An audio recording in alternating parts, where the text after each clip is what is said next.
Ayan mga kababayan, PNP po in-implement na po itong bagong protocols po sa SOCMED na nagbigay po kasi ng guidelines ang Supreme Court patungkol po dito sa pag-prove dito sa mga fake news, sa mga posting, screenshot, at kung ano-ano pang mga lumalabas sa social media.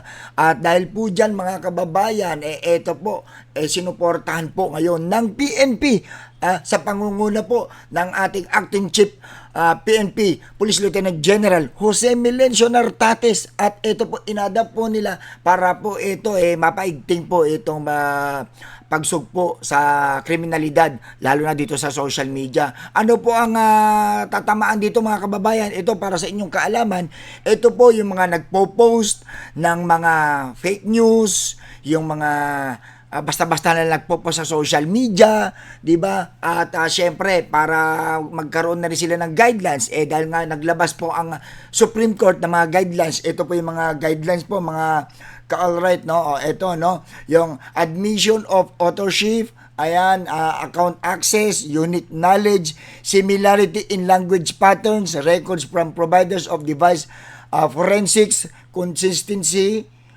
with previous post, ayan, other indication of ownership of control. Ayan. So, hindi o basta-basta, ano yan, basta na nag-posting kayo, pag meron kayo mga, halimbawa, kasi may mga iba dyan na basta-basta na, may mga naninira, mga basta-basta na lang silang pinopost na si ganito, ganyan, di ba? Hindi na po effective basta-basta yan, di ba? At, syempre, sa kabaliktaran naman din po nun, meron din po, di ba, yung mga nag-post, na meron ng kinukundina or merong inaano na ganyan. Hindi po basta-basta kinakagat na ho ngayon yan. At syempre may guidelines po dyan. Aalamin pong mabuti yung authenticity niyan.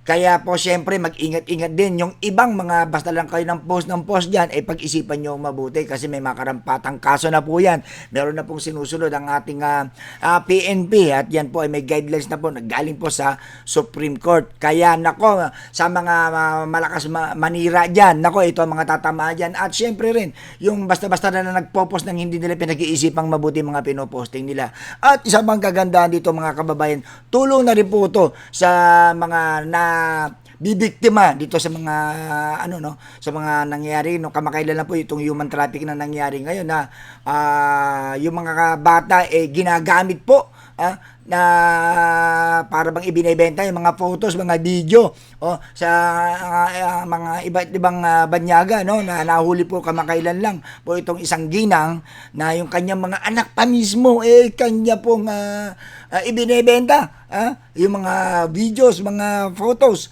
sa ibang bansa, no? Nako, sa Alabama, kung naalala niyo po yun, yun po.